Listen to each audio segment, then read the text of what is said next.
credit, Vasin Lee / Shutterstock When Benjamin Franklin tied a key to a kite and flew it into a lightning storm, he briefly became an appliance plugged into the strongest power generator on Earth. Franklin knew, as most people do, that thunderstorms are incredibly powerful. Researchers have tried to estimate precisely how powerful for more than a century, but have always come up short. Even the most sophisticated airborne sensors are inadequate because thunderclouds are just too big and unpredictable to measure. Now, in a paper published March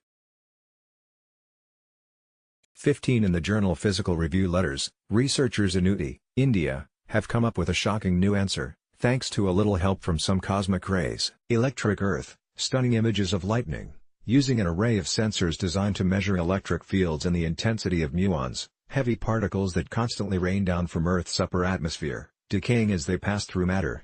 The team measured the voltage of a large thundercloud that rolled over Uti for 18 minutes on December 1, 2014. The researchers found that, on average, the cloud was charged with about 1.3 gigavolts of electricity, which is 1.3 times 10 to the power of 9 volts, roughly 10 million times more voltage than is supplied by a typical power outlet in North America. This explains why thunderclouds are so destructive, study co-author Sunil Gupta, a cosmic ray researcher at India's Tata Institute of Fundamental Research, told Live Science. If you dissipate this massive amount of energy through anything, it is going to cause severe devastation. Gupta and his colleagues primarily study muons, electron-like particles that are created when cosmic rays bash into various atoms in Earth's atmosphere. These particles have about half the spin of electrons but 200 times the weight, and are very good at penetrating matter. A muon raining down from the atmosphere can travel deep into the ocean or miles underground in just a fraction of a second, as long as it has enough energy. Muons lose their energy when something gets in their way, say, a pyramid, for example. In early 2018, scientists discovered two previously unknown chambers inside the Great Pyramid of Giza by setting up muon detectors around the structure and measuring where the particles lost, and didn't lose, energy. Muons passing through the pyramid's stone walls lost more energy than muons passing through the large, empty chambers. The results allowed the researchers to create a new map of the pyramid's interior without setting foot inside of it.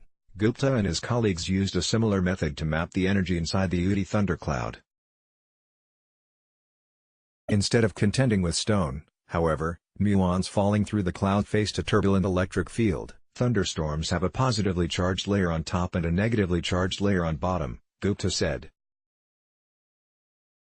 If a positively charged muon hits the cloud as it rains down from the upper atmosphere, it's going to be repelled and lose energy.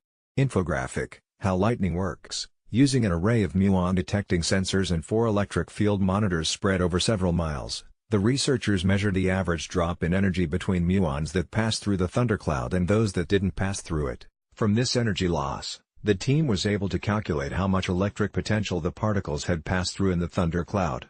It was massive.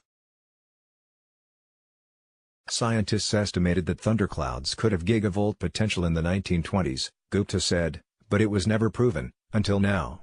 Once the researchers knew the cloud's electric potential, they wanted to go a step further and measure precisely how much power the thundercloud carried as it roared over Uti. Using the data from their widely dispersed electric field monitors, the team filled in some important details about the cloud, that is, was traveling at roughly 40 miles per hour, 60 kilometers per hour, at an altitude of 7 miles, 11.4 kilometers, above sea level, had an estimated area of 146 square miles, 380 square kilometers, an area about 6 times the size of Manhattan, and reached its maximum electrical potential just 6 minutes after appearing. Armed with this knowledge, the researchers were finally able to calculate that the thunderstorm carried about 2 gigawatts of power, making this single cloud more powerful than the most powerful nuclear power plants in the world, Gupta said. The amount of energy stored here is enough to supply all the power needs of a city like New York City for 26 minutes, Gupta said. If you could harness it. With current technology, that's an unlikely prospect, Gupta noted. The amount of energy dissipated by such a storm is so high that it would probably melt any conductor. Still, The violently powerful potential of thunderstorms could help settle a cosmic mystery that scientists like Gupta and his colleagues have asked for decades. Why do satellites sometimes detect high-energy gamma rays blasting out of Earth's atmosphere, when they should be raining down from space? According to Gupta, if thunderstorms can indeed create an electric potential greater than 1 gigavolt, they could also accelerate electrons quickly enough